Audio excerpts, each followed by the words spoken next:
Bom dia, hoje segunda-feira, hoje são 11, né? 11 de dezembro de 2023, né? Mais um ano se aproximando, né? Um ciclo de tempo aí, né? Chegando ao fim, certo? A demarcação do tempo através de períodos de 365 dias é uma convenção. Saussure teve uma grande sacada, Ferdinando Saussure, né, o fundador do estruturalismo e fundador, criador, né, da linguística moderna, certo? Ele viveu no começo do século, acho que nasceu no final do século XIX, vamos já verificar isso aí, mas em 1816 ele publicou um livro, né, Curso de Linguística Geral. Ele era suíço, certo? O livro é escrito em francês, eu acho, e onde ele estruturalisticamente pensa o mundo primeiro, certo? E depois pensa a linguagem, né? E a gente, quando fala em linguagem, sabe, essa capacidade que o ser humano tem, né, de articular, assim, né, de articular o que está dentro, o pensamento, a capacidade desse movimento específico, né, que é a capacidade de linguagem. A gente se perde muitas vezes e não dá valor para o termo, para a expressão linguagem, para a palavra linguagem, certo? Mas no fundo a palavra linguagem, né, tipo assim, é um termo último que representa aí 25 séculos de história. Tá certo? E eu quero falar que ali na tela tinha duas figuras. Deixa-me ver se eu volto ali, tá certo? Parmênides e Heráclito, que são dois pré-socráticos, certo? Dois pensadores, dois seres humanos, dois intelectuais que se dedicaram à atividade não apenas de jogar comida na boca, certo? E defecar, entendeu? Mas se dedicaram a pensar um pouco mais, a suscitar discussões, a provocar discussões, correndo o risco de ser contrariado, quem sabe até ser assassinado, né? Mas esses dois aí protagonizaram um debate que é vital para nós, que acabou de passar ali, sabe, por Arthur Schopenhauer, certo? Que é uma fixação. Mas deixa eu explicar uma coisa aqui para vocês, né? Eu estava explicando, Ernest, nesse meu canal aqui, que chama, quem fala muito da Bom Dia Cavalo e a Éguas, certo? Desculpa aí não ter apresentado, falei apenas da data, hoje 11 de dezembro, certo? Mas Ernest conversava ontem com um filho de 17 anos que eu tenho, sabe? E com a filha de 20 anos que eu tenho também, são irmãos os dois, tá certo? E tentava então, assim, sabe, parecendo ser um cara angustiado com as descobertas que está fazendo ultimamente, né? Inclusive para poder vir à rede social, sabe, e fazer esses vídeos que às vezes, ontem eu estava com tremores, sabe, tremores morais, preocupado, assim, sabe, com a repercussão que isso possa ter. Ontem um ex-sogro, sabe, disse que ia assistir o canal, entendeu? E quando ele abriu no celular dele o vídeo, certo, era uma história que eu contava sobre umas intimidades aí, sabe? Mas o fato é que eu estou revelando as intimidades. A proposta desse trabalho é fazer crônicas, né, e memórias, certo? Memórias, né? Memórias de Ernest, certo? E assim, né, sendo terapia, ao mesmo tempo terapia psicológica, certo? Mas ao mesmo tempo é uma forma, sabe, de encarar pessoas que também ousaram, tipo Olavo de Carvalho, né, que ousou, né, a elaborar teorias que remeteram agora, bicho, aqui na Argentina, sabe, pelo amor de Deus, sabe, um bando de terraplanistas, certo? O Milei, o Javier Milei, fala assim, liberdade, carajo, certo? Não foi bem liberdade, carajo, que ele falou, a frase dele é um pouco assim, mas assim, não, viva a liberdade, carajo! Eu não assisti, eu não estava com coragem de assistir, sabe, Milei, a posse dele ontem. Peguei só um pedacinho ali, mas já cortei, sabe, eu me sinto assim, com medo, tá certo? Com medo do que esse pessoal possa estar preparando. Estava lá o Orbán, estava lá o Zelensky, sabe? E outros ultradireitistas. Eu acho que a Meloni não estava aí nesse quadro, nem a Le Pen, sabe? Eu não sei mais quem estava lá, eu acho que o Bannon não estava, o Trump não veio, sabe? Mas assim, estava ali, o Bolsonaro estava com toda a família dele, com governadores, não sei se tinha governadores, certo? Mas com toda uma trupe aí, sabe, de conservadores que foram derrotados aqui no Brasil pelas forças progressistas, nas quais eu faço parte. O meu voto foi, assim, sabe, um dos votos, um dos 2%, quase 2% que derrotou esses caras aqui, sabe, esses acelerados, para dizer acelerados mesmo, sabe, que se apropriaram do dinheiro do orçamento, bicho, com o apoio do Paulo Guedes. O Paulo Guedes abriu, sabe, ali, sabe, os cofres públicos, sabe, nacionais, sabe, para financiar a campanha desse sujeito aí, sabe, esse tal de Jair Bolsonaro, entendeu? E esse pessoal, sabe, estudou Olavo de Carvalho, rapaz, esse cara que só fala palavrão, embora eu fale palavrão pra cacete também, entendeu? Mas assim, são maneiras de falar. Mas esse cara, eu lembro, esse tal de Olavo de Carvalho, que eu tenho receio, sabe, de ouvir. Uma vez eu assisti um vídeo dele, eu fiquei olhando assim, foi uma surpresa, sabe? Mas depois, quando eu comecei a ouvir coisas a respeito dele, eu fiquei assim, mais cauteloso, e me nego hoje, sabe, a fazer um trabalho, um estudo. Tem um pessoal aí que diz assim, não, mas é preciso conhecer o inimigo, dormir com o inimigo, foder o inimigo. Epa, pera lá, não, não é bem assim não, bicho, pera lá, não é bem assim não, tá certo? Mas assim, o Olavo é um cara que eu temo, sabe? Mas esse cara, esse tal de Olavo, porra, ele não frequentou escola. Eu tive um professor chamado argentino, eu não lembro, era padre, certo? O padre argentino. O padre argentino, a gente estava em Manaus estudando filosofia, certo? E ele dava, eu acho que ele ficou encarregado de dar os conteúdos de filosofia, certo? Eu acho que tinha um que dava a história da filosofia, né? Não sei se era quem fazia ali o secretariado do curso, não vou lembrar o nome dele, mas é ele quem subscreve o meu certificado de conclusão de curso, sabe? Mas todos assim, esses padres, assim, cada um, sabe, com seus emblemas, sabe? Tinha um pernambucano lá que cuidava das finanças da congregação salesiana no norte, tá certo? A congregação, ela é dividida em reitorias, certo? A organização administrativa é de reitorias. Aqui no Brasil tem várias reitorias e tinha a reitoria do Norte, certo? Na época o reitor aqui era um padre paulistano, certo? Não vem agora o nome dele, entendeu? E tem assim, mas o fato é que toda essa turma aí, sabe, são seres humanos ao extremo, sabe?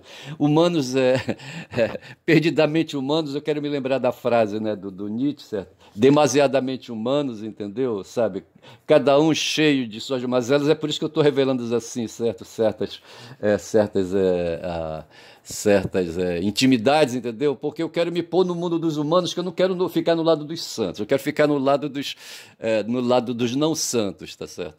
E assim, sabe, eu tive o padre argentino me ensinando filosofia, porra, uma experiência assim, sabe, dramática, uma experiência rica, um cidadão de mais de 60 anos ali, sabe, quem sabe refletindo o que foi a vida dele, sabe. Ele deve ter, na Itália, de onde ele veio, sabe, ter feito curso de filosofia, assim, sabe, com mais circunspecção, olha o termo, circunspecção, com mais cuidado, entendeu? Com mais penetração, sabe? E de repente eu tô numa sala de aula vendo aquele padre falar, só que de repente ele falava assim, olha, o voto do pobre, sabe, é um voto perdido, sabe, tem um voto ignorante, entendeu? Não dá muita bola, isso me joga aí, sabe, na direção dessa discussão que tem hoje aí dos evangélicos neopentecostais, sabe, que para mim vai nessa direção aí, sabe, dessas pessoas perdidas, sabe, nesse mundo aí, sabe, de solidão, entendeu? Perdidos na noite, na noite escura, sabe? Sabe? Preocupados com o intestino, bicho, preocupado com a boca e com o cu, com perdão da expressão, sabe? Entendeu? O cu para dar prazer, sabe? E a boca para dar prazer também, mas assim, encher, sabe? O intestino de comida para não morrer logo. Todo mundo com medo de morrer, tá certo? E assim, e me chego e me quedo, tá certo? Eu quero falar aqui de Heráclito e de Parmênides, certo? Que foram dois filósofos que viveram há 2.500 anos atrás, e puseram discussões que vieram trazendo. Eu lendo um texto aí que me caiu na mão milagrosamente, sabe, de um psicanalista, o nome dele é Jassanã, certo? Jaçanã com dois S. Eu conheço Jaçanã escrito com C cedilha, né? Mas o nome desse psicanalista, Jaçanã, não sei por que o nome dele foi levado assim para o cartório. Mas a gente pula essa parte aí. Mas assim, um texto que caiu milagrosamente na minha mão, sabe? Porque de tudo que eu tenho falado sobre aí, o Schopenhauer, aquela coisa toda, me veio, sabe? Eu estava explicando justamente isso pro meu filho, sabe? Que eu fiz um trabalho quando estava na filosofia de fazer o que faziam os antigos monges, sabe?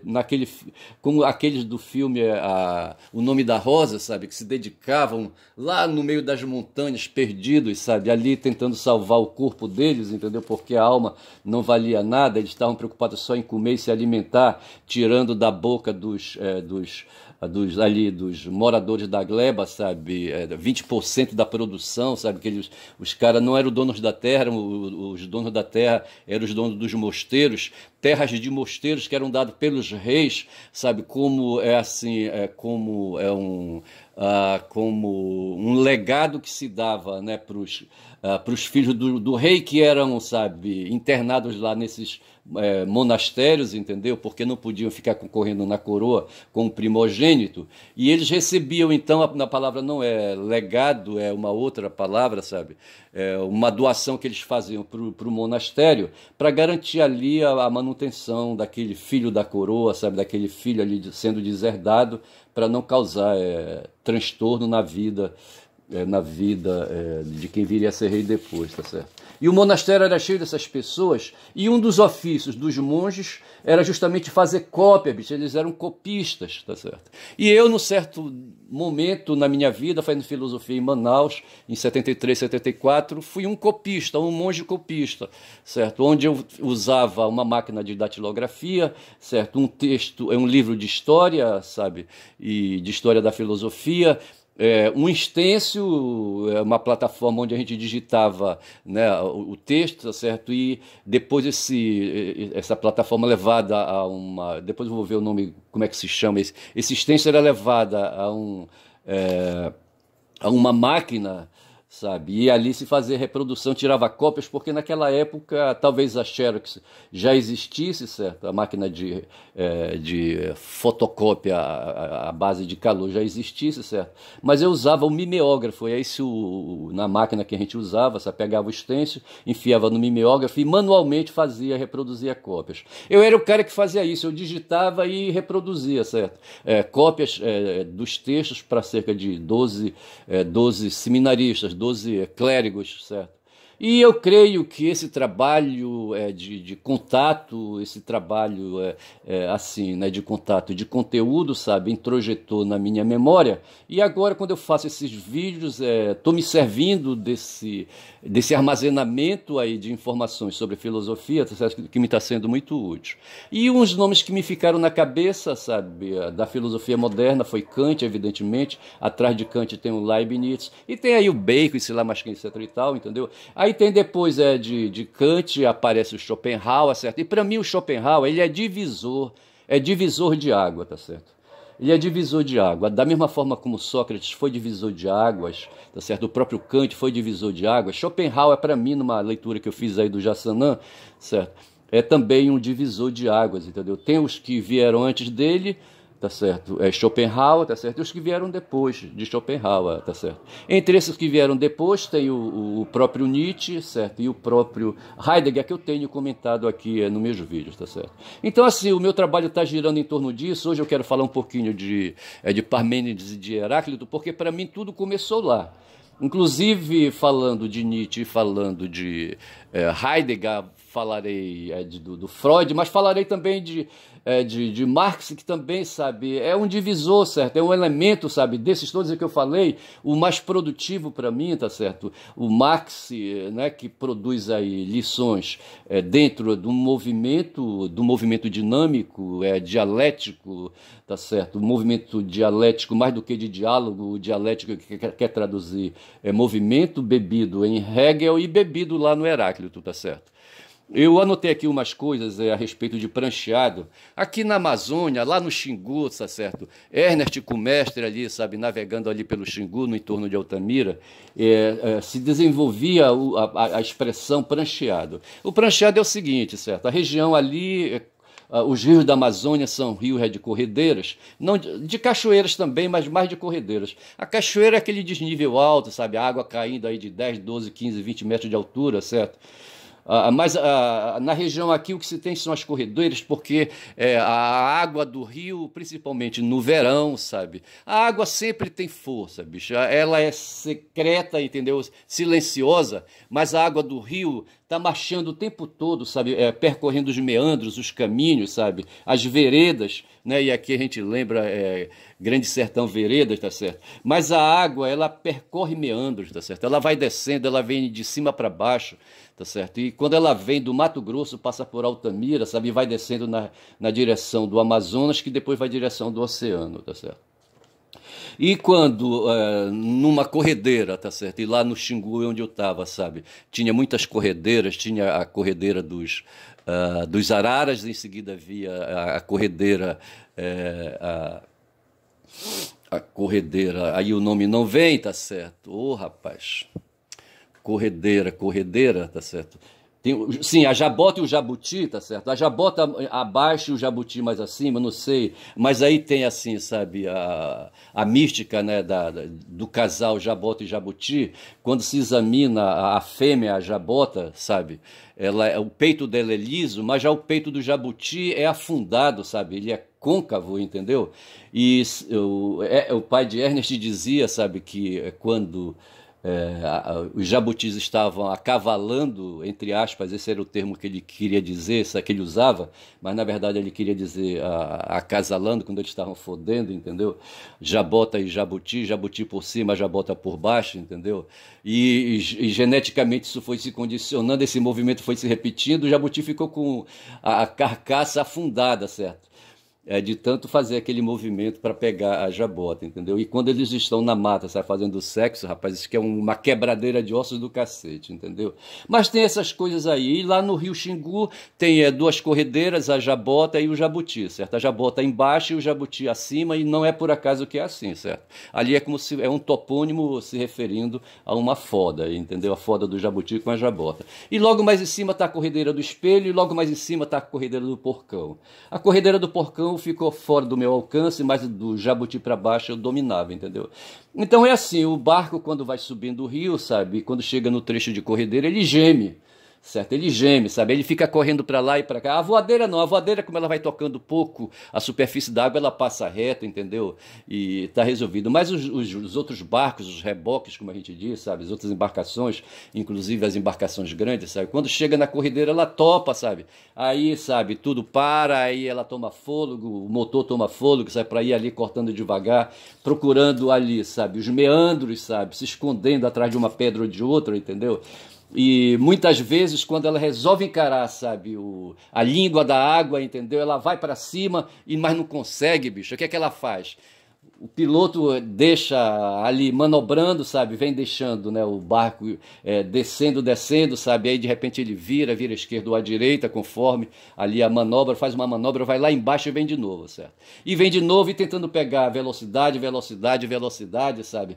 Para justamente vencer ali a força das águas, entendeu? Então é da força das águas que a gente está falando, certo? Outro dia estava falando aí, né, de Nietzsche, certo? Que foi quem me suscitou a ideia. Aí resolvi procurar, sabe, não sei porquê, né, o Schopenhauer, certo? E descobri que esse Nietzsche, rapaz, não vale nada, tá certo?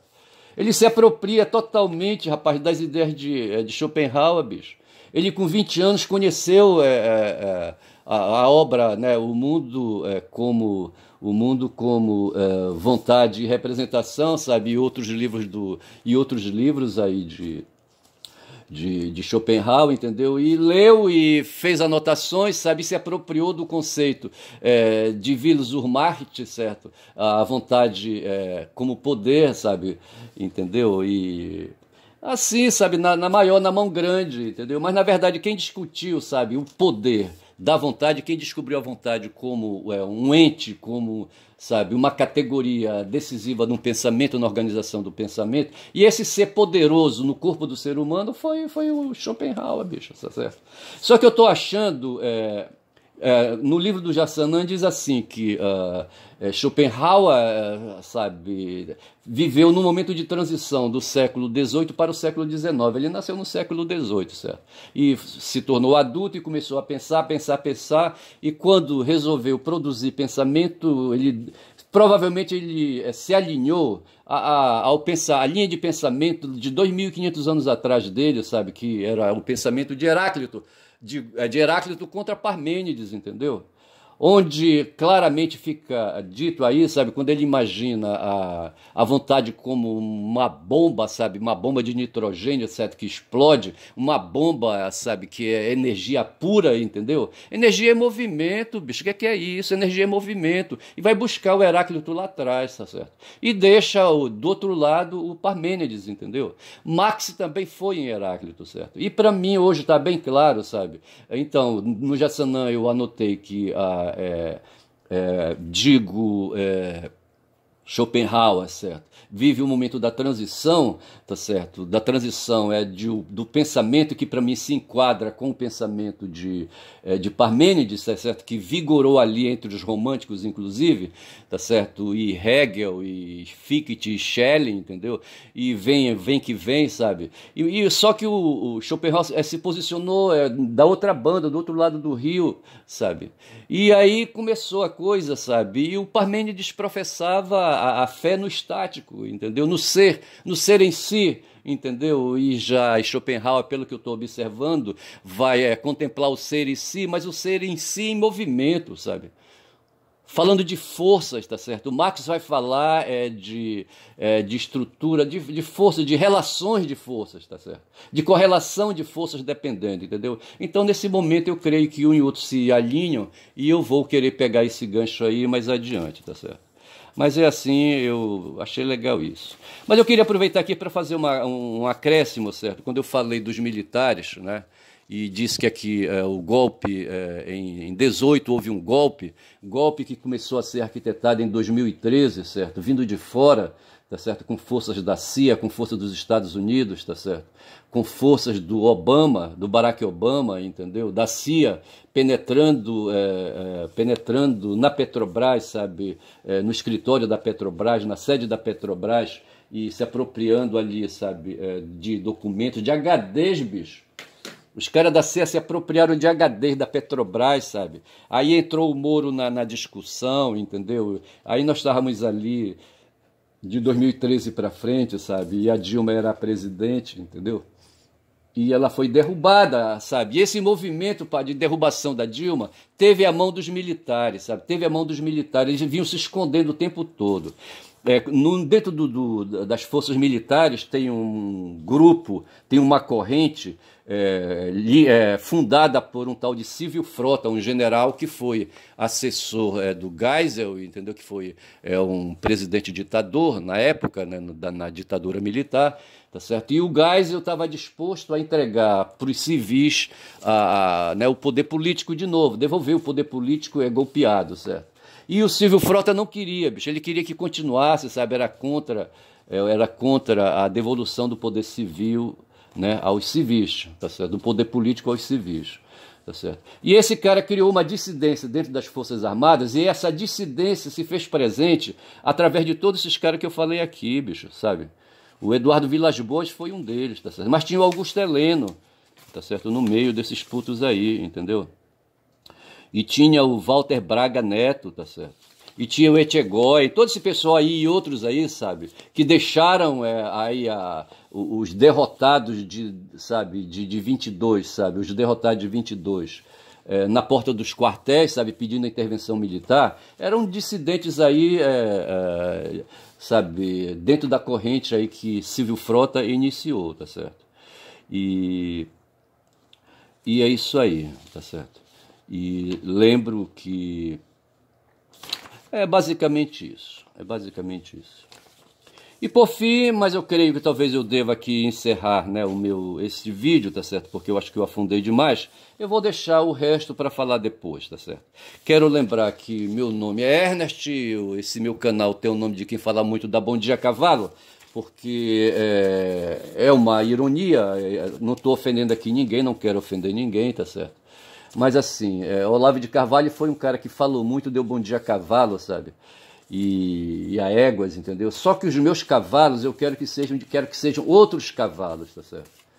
Entendeu? Eu não quero, sabe, cavalos aí, sabe, covardes, entendeu? Eu quero cavalos reflexivos, sabe, que queiram, sabe, dar atenção para minhas palavras, porque no fundo as palavras não serão minhas, eu não vou inventar. Nesse momento eu estou falando aqui de filosofia, tá certo? Estou falando de Heráclito e Parmênides, e aqui tem uns caras aí na tela, sabe? Tem o professor Krauss, sabe? Tem ali um site, Isto Não É Filosofia, tá certo? E por aí vai, certo? E eu vou beber nessas fontes aí, claro que eu vou dar a minha contribuição, vou agregar a minha experiência de vida, a minha experiência de... eu não quero me intitular filósofo, certo? Mas eu detenho, né, um certificado de filosofia, de curso de filosofia, tá certo? Feito numa instituição que quis ser uma instituição de graduação. Essa instituição estaria me preparando para fazer teologia, eu deveria ter sido padre, certo? E iria fazer teologia. Antigamente o pessoal que fazia teologia, que eram aqui dos estados aqui do norte, certo? Pelo fato dos salesianos não terem instituição de ensino superior aqui no norte, tá certo? Os estudantes daqui, principalmente de Belém, porque Belém concentrava os seminaristas aqui da rede salesiana, tá certo?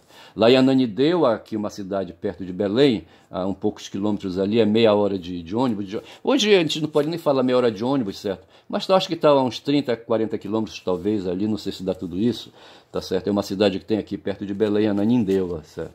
Ali na entrada de uma estrada, de uma rua hoje chamada Estrada do Aurá, tá certo? O Aurá é um igarapé ali na região, tá certo?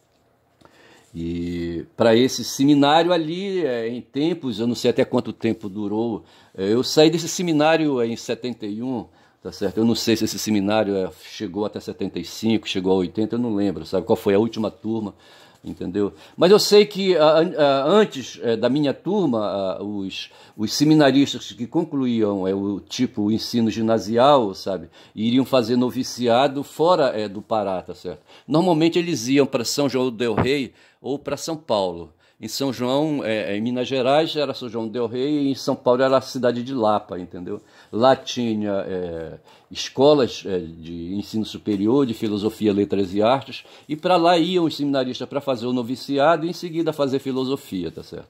Depois eles retornavam e depois voltavam no segundo momento para fazer teologia e depois eram ordenados padres, tá certo? Esse meu movimento não foi para o sul, para o sudeste, tá certo? Foi lá para o extremo norte, eu fui para Manaus, tá certo? Os salesianos aqui da Reitoria do Norte resolveram fundar um curso de filosofia e pedagogia, tá certo? E ali colocou ali, né, os novos clérigos, entendeu? Para fazer a filosofia e depois para fazer teologia e etc, entendeu? Só que isso aí foi frustrado, bicho, não avançou, não deu certo, entendeu? A minha turma era uma turma de 12, sabe? Eu fui o segundo a sair. Primeiro saiu o tio Wilson, que era um japonês, tá certo? E depois eu fui o segundo a sair, entendeu? E procurar o meu rumo, tá certo? Porque eu percebi que o meu destino não estava ali, não estava em Cepada. E por que estou falando isso, eu não sei, mas está falado, tá certo? Aí, então, o que eu estou dizendo é que tenho um certificado de curso de filosofia que me vale hoje, sabe? Pelo menos procurar textos, né, para serem lidos e relidos, assim como eu encontrei o texto do Jassanã, encontrei agora um texto que fala de Parmênides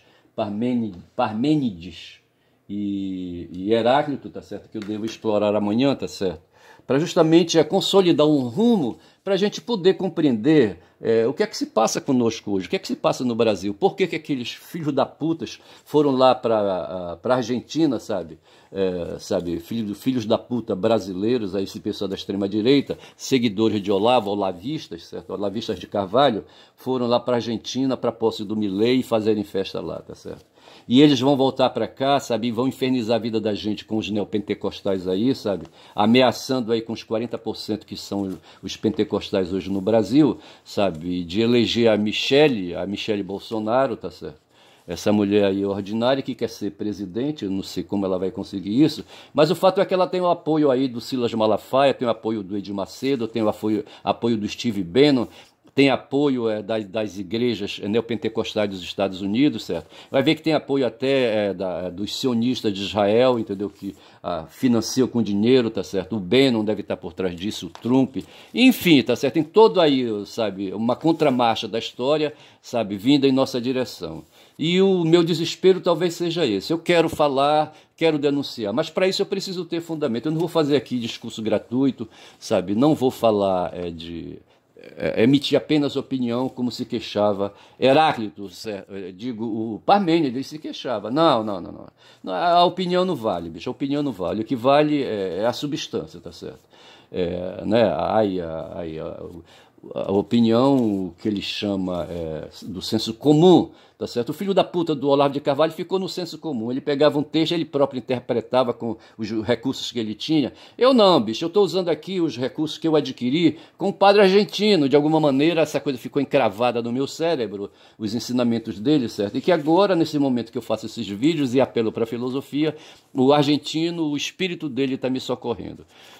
Como eu estou querendo aqui me lembrar o padre que fez o secretariado lá da filosofia, entendeu?